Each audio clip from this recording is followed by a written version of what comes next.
So, it's a privilege for me this morning. Salamat po na nagulat ako, may nakalagay yung pangalan ko doon. So, Lord, sabi ko, not my word, but your word. And hoping this morning that we're going to get out from this place, we'll be challenging every one of us what we're going to do in our Christian life. So, salamat po sa... I'm going to preach this morning about the life of John the Baptist. And a challenge to every one of us as the new gen. Akala natin hanggang dun lang yung buhay ni John. But this morning, ay pag-aralan natin yung bilang ngayon na meron tayo dito. What will be our rule in life bilang the new gen as John the Baptist. So if you have your Bible, may babasahin po tayong mahaba-haba. Natatawa ko nito sa binabasa ko kasi sabi ko, bakit ako tinatamaan nito? Alam kong dapat daw muna matamaan bago ang tamaan ng lahat. So, let's stand once again to read the Word of God. Maiksi lang po ito. It's in Luke 1, 5 to 25. Sige po, tayo po tumayo. Once again. It says here, in the time of Herod, king of Judea, there was a priest named Zechariah, who belonged to the priestly division of Abijah. His wife, Elizabeth, was also a descendant of Aaron. Both of them were righteous in the sight of God, observing all the Lord's command and decrees blamelessly, but were childless because Elizabeth was not able to conceive, and they were both very old. Sabi ko, grabe, very old talaga. Once when Zechariah divisions was on duty and he was serving as priest before God, he was chosen by lot, according to the custom of the priesthood, to go to the temple of the Lord and burn incense. And when the time for the burning of incense came, all the assembled worshippers were praying outside. Then an angel of the Lord appeared to him, standing at the right side of the altar of incense. When Zechariah saw him, he was startled and was gripped with fear. But the angel said to him, do not be afraid. Your wife Elizabeth will bear your son, and you are to call him John. He will be a joy and delight to you, and many will rejoice because of his birth. For he will be great in the sight of the Lord. He is never to take wine or other fermented drink, and he will be filled with the Holy Spirit even when he is born. He will bring back many of the people of Israel to the Lord their God, and he will go on before the Lord in the spirit and power of Elijah, to turn the hearts of the parents to their children and disobedient to the wisdom of the righteous, to make a ready people prepared for the Lord. Zechariah asked the angel, how can I be sure of this? I am old man and my wife is well along in years. Grabe, ano? Old along in years pa talaga. The angel said to him, I am Gabriel. I stand in the presence of God, and I have been sent to speak to you and tell you this good news. And now you will be silent and not able to speak until the day this happens, because you did not believe my words, which will come true and their appointed time. Meanwhile, the people were waiting for Zechariah and wondering why he stayed so long in the temple. When he came out, he could not speak to them. They realized he had seen vision in the temple, for he kept making signs them, but remained unstable to speak.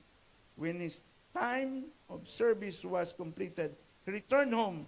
After this, his wife Elizabeth became pregnant. Hallelujah! And for 5 months remained in seclusion. The Lord has done this for me, she said. In these days, he has shown his favor and taken away my disgrace among people. Father, we offer our life to you this morning. Not my word, but your word, Lord Jesus. And let your anointing flow. And let this word of God take rema to every individual that are here right now. We claim it in Jesus' name. Amen. Amen. Hallelujah. Tayo po ulit makakaupo. It's a long verse. Actually, up to 80, you could read it at your home or you could study it well. Dahil ang ganda po ng story ng life ni John the Baptist. So, this morning, hoping that we're going to open our heart, our mind,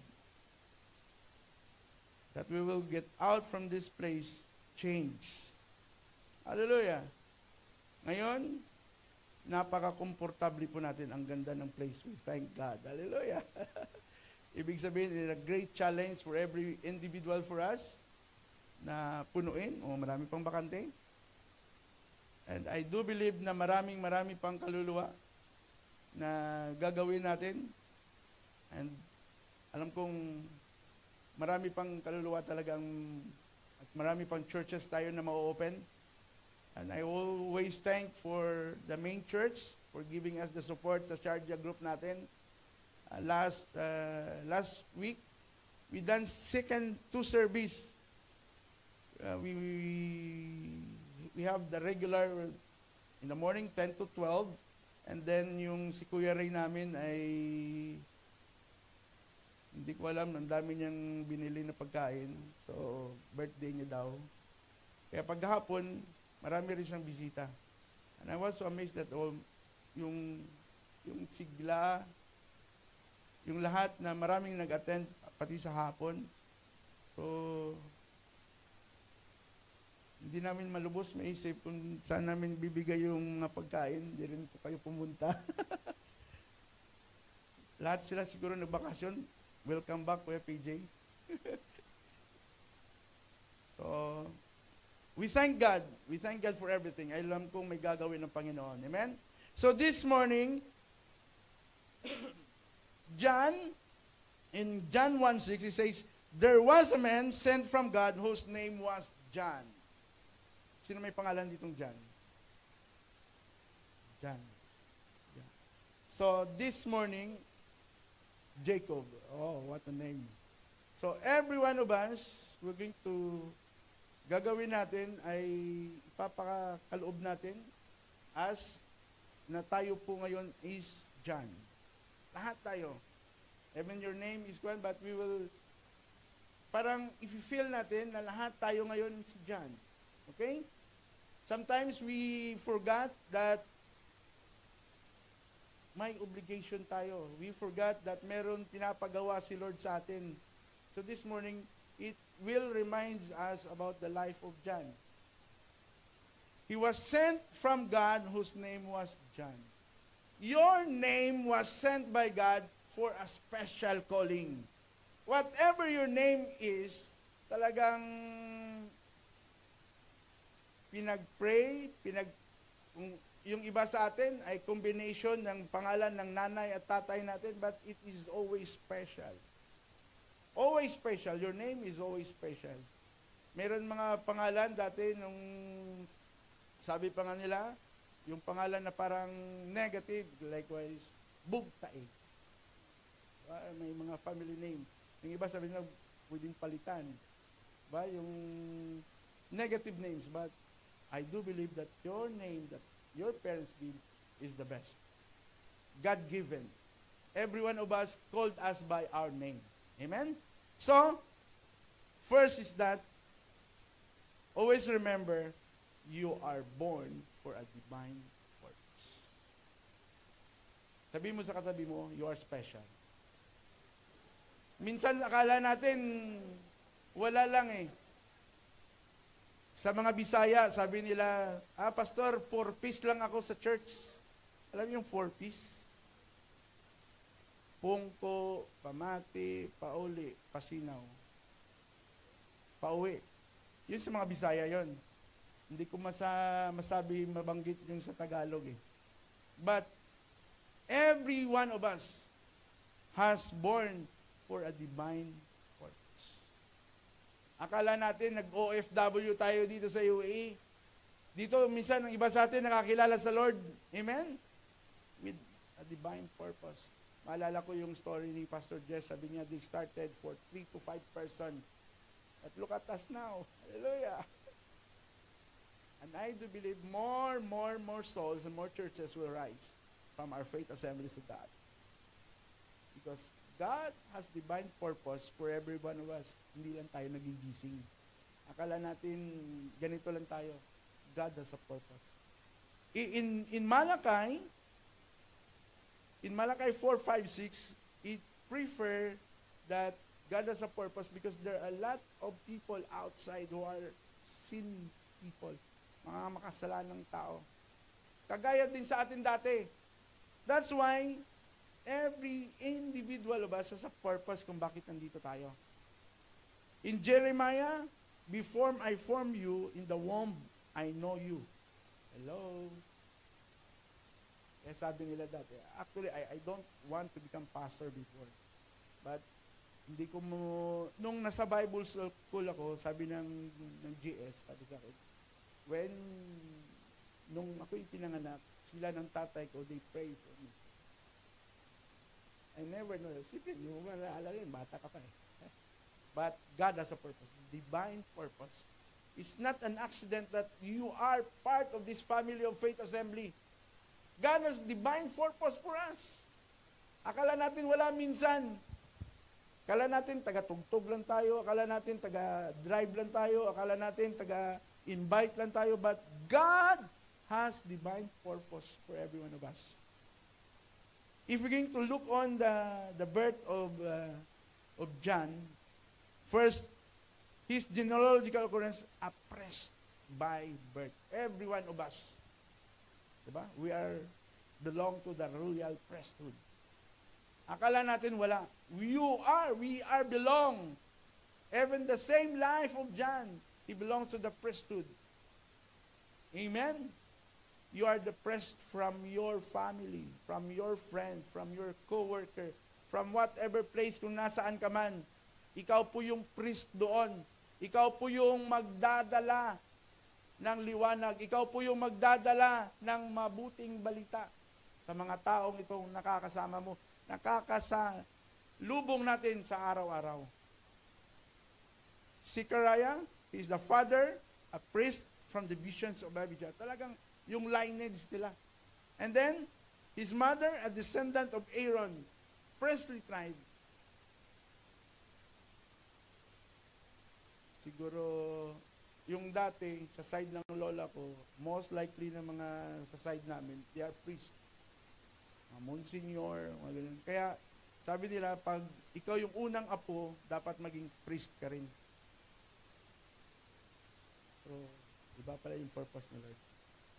One time, sa family namin, when I was in Saudi, may uncle ako, sa side ng lola ko, he's a pastor. I was so excited to meet because first time na na-meet ko na merong pastor sa side. Alam mo, pinagalitan pa yun siya ng mga uncle namin, ng mga priest. Naman, mapastor ka. Kaya kita pari. But the divine purpose of the Lord is different from every individual of us. So, and then, prophetically, He announced missions. Akala natin wala tayong purpose. Always, we are in missions. Even in our sleeping time. Alam mo, may mga dreams na binibigay si Lord sa atin.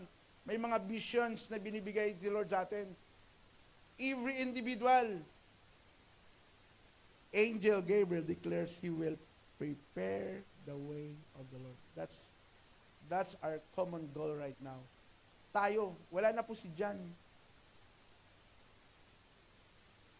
But right now, nandito po yung mga kapamilya ng Faith Assemblies of God. We are the one to prepare the way of the Lord. Ngayon, siguro makikita nyo na marami na, Jesus is coming soon. Amen? Are you ready? Ay, ang tanong, yung doon na sa labas, ready din ba sila? Have they heard the Word of God? Nakarinig ba sila ng salita ng Diyos? Pinaglibre nyo ba sila ng kape tapos na-share kayo? Diba? By all means, nung nandito ako dati sa DERA, I never sleep up to 5 o'clock in the morning. Kasi meron akong, naka-attend na siya dito. Talagang, kung anong oras na natutulog, din ako oras natutulog. Kasi wala naman akong work at that time. I wanted to share the life. I thank God na sila yung mga prominent na mga tao sa amin. Sa amin, hindi nila kami pinapansin. But I thank God the privilege na nakapunta sila dito tapos nagkita kami. Actually, mamaya magkikita na naman ulit kami. And I thank God na hindi nila nakita yung ordinaryo, but nakita nila na we have Jesus in our life. Alam kong every individual of us, we have Jesus in our life. Ito yung mag-shine. At makikita nila yung liwanag na meron tayo. So, God has a purpose, the divine purpose for everyone, for every individual of us. Yun ang gusto ng Panginoon sa buhay natin. Wala po siyang ibang gusto, kundi tayong lahat ay gagamitin niya. Prophetically. God knows already our future. He will go before the Lord. Hallelujah. Kasama natin ang Panginoon palagi. Kahit saan tayo mapunta. If you are in the deepest ocean, if you are in the mountain top, kasama natin ang Panginoon. Kahit saan po tayo, He is always there. He will be filled with the Holy Spirit. Tayo po lahat. Continually, we will be filled with the Holy Spirit in our life.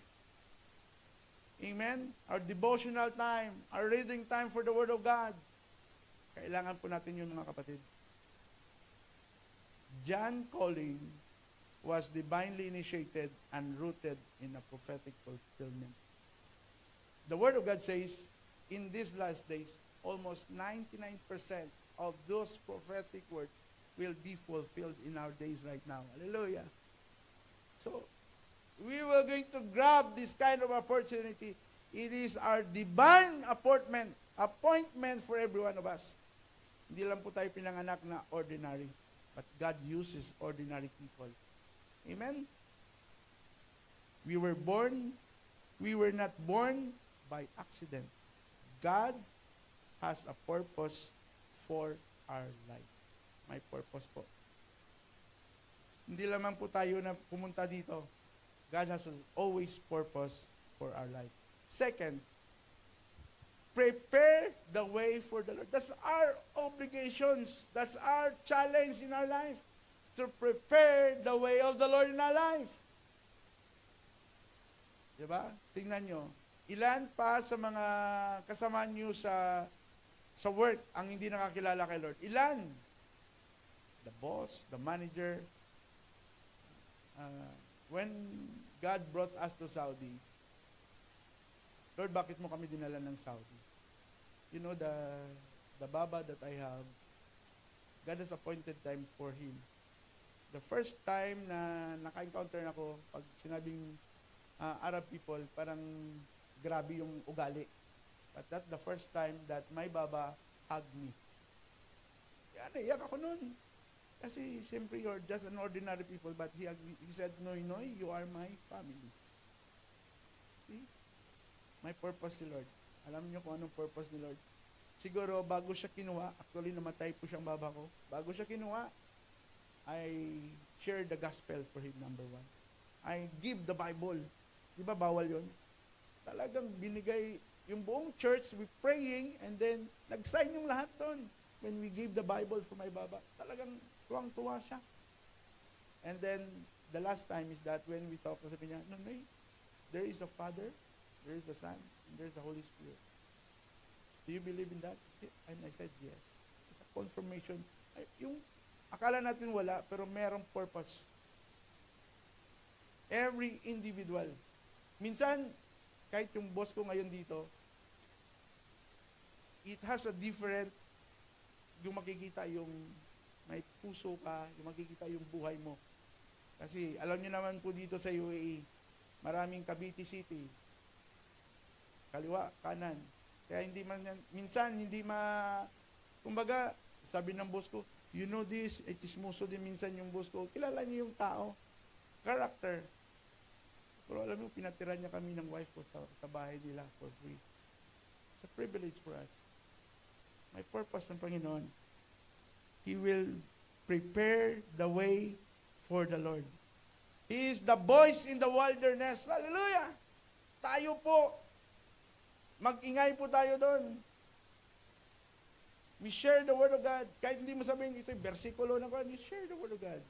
Diba? Even in my boss, dati, yun ang ginagawa ko. Kasi, sabi ko, the Lord loves you. Diba?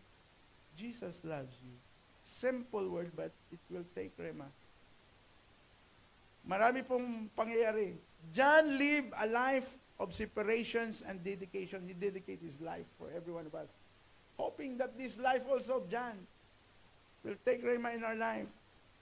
His message was clear. Repent, for the kingdom of heaven is near. Hallelujah.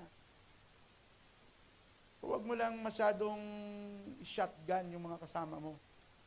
Diba? Ang lagi ko natutunan sa baba ko, you need to love and respect these people. Kasi wala po silang ganun. But if you're going to give love to them, hindi yung lunes na nakasimangot. Diba? Ang dami naman trabaho, tambak. Diba? But if you're going to do it for the glory of God, hallelujah. Magugulat na lang tayo one day, yung boss mo sasama na lang sa'yo. Eh sabi ko nga, one day, lagi ko ina-invite yung boss ko, no worry, no. One day I come with you. Do you speak their English also? Tatanong niya agad ako. But I do believe one day, wala pong imposible sa Panginoon. How many years I've been praying for my mom to become Christian? How many years I've been praying for my classmate, my neighbor. Ngayon, may mga kapitbahay na akong born again. Hallelujah. Yung kadibati ko dati nung elementary ako, kasi mga singles for Christ sila. Ngayon, she is now a pastora in Saudi Arabia. Walang imposible sa Panginoon. Amen? His message is always to call for repentance and baptism. By all means. Nung last Sunday, nakita ko talaga yung kalagahan ng food. Sa dami ng food namin, ang dami rin yung nagpunta. And they really enjoy, first, because we could share the good news. We sing the song. Yung normal na Sunday talaga natin ginagawa. And then, sabi nung isa na nakausap ko, sabi niya, she's also a Christian, hindi naman namin alam na Christian siya. Sabi niya, I was so blessed because merong ganitong gathering na magiging channel to connect with these people. Ay yung mga nag-attend doon, mga malulupit po, kasi katropa po sila lahat, malulupit. Basta alam niya na malulupit. Pero when they hear the word of God, hallelujah, walang imposible sa Panginoon. And his mission was not to build fame, number one. Ito hindi pa sikatan eh. At sikat to dahil taga-faith na hindi. But to clear the way. Kahit anong position mo, when you serve people, hallelujah. Diba? Either you're a manager, you're a whatever position, but when you serve them with gladness, you serve them, you invite them, kahit na yung chai, libre mo sila ng chai. Iba po yun na makikita nila yung kahalagahan. Because they see Jesus in our life. A changed person. Kung dati hindi ka nakasmile, ngayon always nakasmile ka na. As simple. Parang simple lang, pero may gagawin ng Panginoon. Yung dating hindi mo sila binabati. Minsan, pagpapasok ka lang sa office mo, wala kang nakitang tao. But right now, if you think, oh, good morning. Simple good morning. Siguro nalata nyo rin sa akin, lagi ako good morning po sa lahat ng magaganda at mga gwapo. It's a declaration.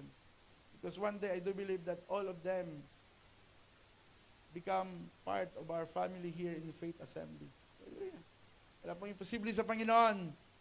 So, our mission is to remove obstacle and bring people to Jesus. That's our always. We are going to prepare these people because God is coming soon. Wala pong ibang mapiprepare sa kanila. Tingnan niyo ulit yung katabi niyo. Diba? Tayo po ang gagamitin ni Lord. And then last, hallelujah. Madali lang po ito. Last po is that always point people to Jesus.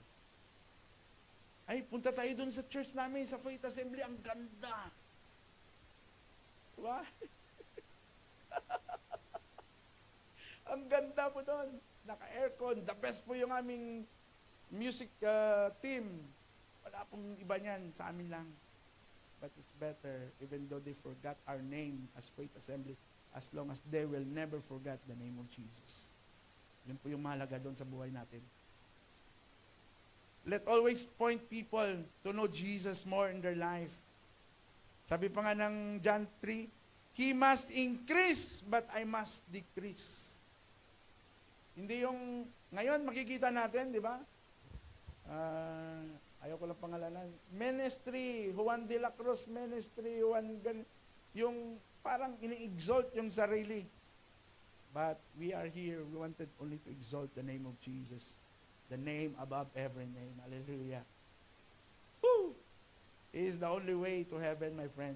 Wala pong iba. It's not our religion.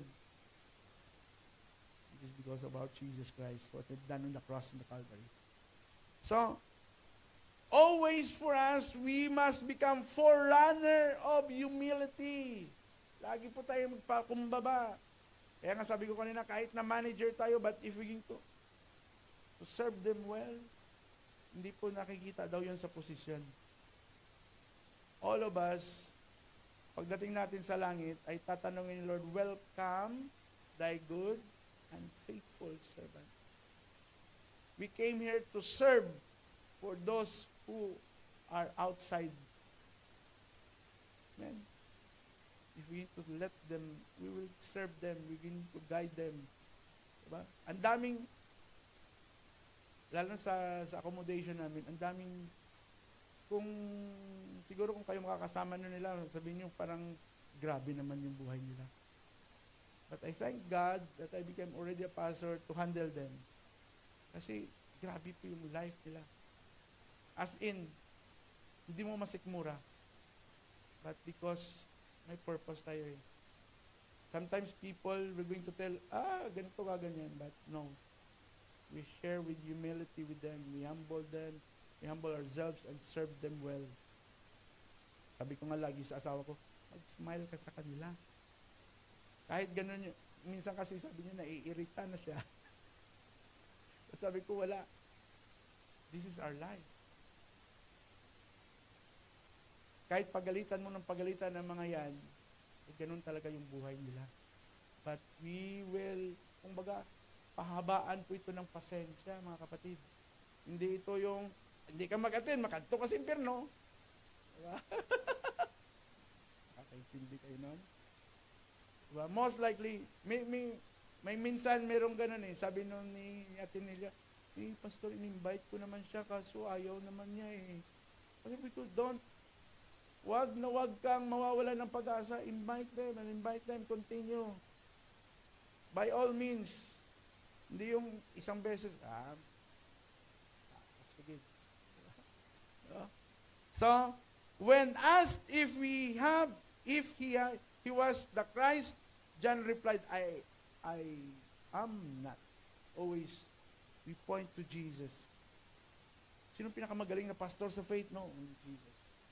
Amen. Sinong pinakamaling na praise and worship team sa faith? Only Jesus. I was so blessed nung nakaraan, may nag-comment sa akin. Sabi ko, na-flattered ako, pero sabi ko, I was so great that there is somebody who tell me kung ano yung ginagawa ko. And I was so, yung naiyak ako. Kasi sabi ko, I thank God that there is people na blessed sa buhay. There is people that akala natin wala lang, pero there is something. Amen? Marami pong gagawin ng Panginoon. We always identify Jesus as the Lamb of God who takes away the sin of the world. Ito yung always natin na goal, that they may know Jesus in their life. Hallelujah. Malawig-lawig pa. Diba? Most likely sa atin, we have 2 years contract. Yung iba, lifetime contract. Praise God kung meron. But mostly 2 years contract. We avail that kind of time doon sa mga kasama natin. We share the gospel. Lalo na sa atin sa Sharjah, people come and go. Iba-iba yung mga tao. But we grab that kind of opportunity to share the gospel for them. That they may know Jesus in their life. Nung isa nung nag-attend nung last Sunday, sabi niya, oh, tamang-tama, pastor, yung shinare mo na do not worry. Tapos sabi niya, may nakita daw siya sa train, talagang gusto sana daw pala magpakamatay. Tapos shinare niya rin yung simple na words na do not worry. God has a purpose. Even John baptized Jesus and witnessed the Spirit. So the Spirit descended like a dove. It's a public declared Jesus as the Son of God. When you have that kind of baptism in the water. Ito yung piniprepare ng Panginoon. So for us here, kung di pa kayo nababaptize, just take the attention of Pastor PJ. Talagang, Pastor, wala pa akong nabaptize. Ay, hindi pa ako nababaptize. Sa schedule na ni Pastor PJ yan. Amen? It's a declaration. So, John's mission is always the climax when he pointed the world to Jesus. The important day in our life is to let people know about Jesus. Kung ano man yung meron ka ngayon, ano man company, the best na company, the very purpose that you are there is to let these people know about Jesus. Diba? Yun po. Kasi, have you heard the story about yung magkaibigan, a letter from hell? He said, when they died together, sabi niya, ala, meron palang ganito. Yung friend niya, hindi mo lang niya sinabihan na born again ka. Hindi niya malang kinuwento sa kanya na Jesus loves you. Minsan tayo nahihiya din, pero pakapalan mo natin yung mukha natin kasi because Jesus loves us. Hindi po masama mag-share ng gospel. Hindi po masama mag-share ng love. The best share is your testimony. Yung simple testimony, alam mo dati, maritis din ako. Ngayon, praise God, maritis pa rin ako. Kasi, Jesus loves you. Yung mga simple na gesture. Sometimes parang OA, pero yung pinaka-OA, yun yung pinaka-the best way na mapansin yung mga try nyo sa mga office mate mo, yung mga hindi umiimik, malalim yun. Diba? So you share them. Simple, hello, good morning. Simple lang, pero rock. May gagawin ng Panginoon sa kanila. You bless them. Hallelujah. Every time you go to your company, you bless them. Hindi yung pagdating mo sa company, late na naman ang sahod ko. Puro reklamo. Ang baba naman ng sinahod. Nag-overtime ako, libre. In everything, give thanks to the Lord. Hallelujah. May purpose si Lord. Ako nga, 1 taon, hindi nga ako sinahuran eh. Diba? So, sabi ko, Lord, may purpose ka kung bakit. Kaya mo 1 taon. Sino dito hindi sinahuran ng 1 taon? Oh, meron din. Ah! Alam na. last time, yung kasama ko, yung kasama, mamaya singilin na yan.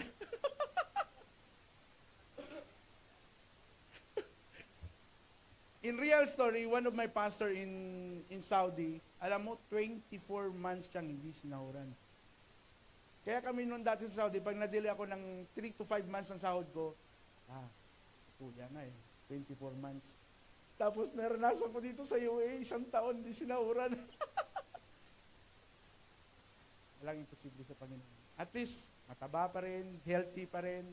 Amen, nagpapatuloy pag-aalagad sa Panginoon. That's the bare purpose. So, always remember, hallelujah, everyone born for a divine purpose. Every one of us. Second, we prepare the way of the Lord in our life. And then, always pointed people to Jesus. Simple. Yun lang ang ating lagi. Alam ko, marami kayong friends sa Facebook. Just share the...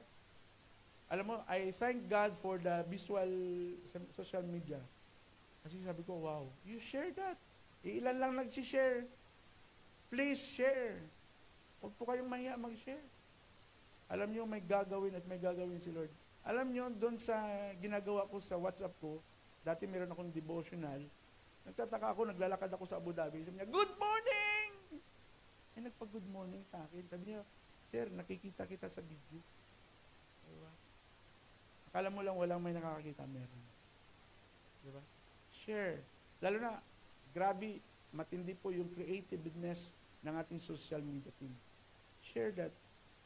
Share in your Facebook, share sa inyong business, lahat, i-share nyo. Kaya mo, ilan tayo dito ngayon mag-share. Diba? Kasi yung friend nyo, hindi naman nila friend, but if they could see that, hallelujah, maraming gagawin. Lalo na sa atin sa YouTube natin, you share it. May gagawin sila. And then, the challenge for us is that, just like John the Baptist, we are called to. We are called to recognize our divine purpose. This is the time. And then, we speak boldly truth and call others for repentance. And last, always point to Jesus, not ourselves. Amen.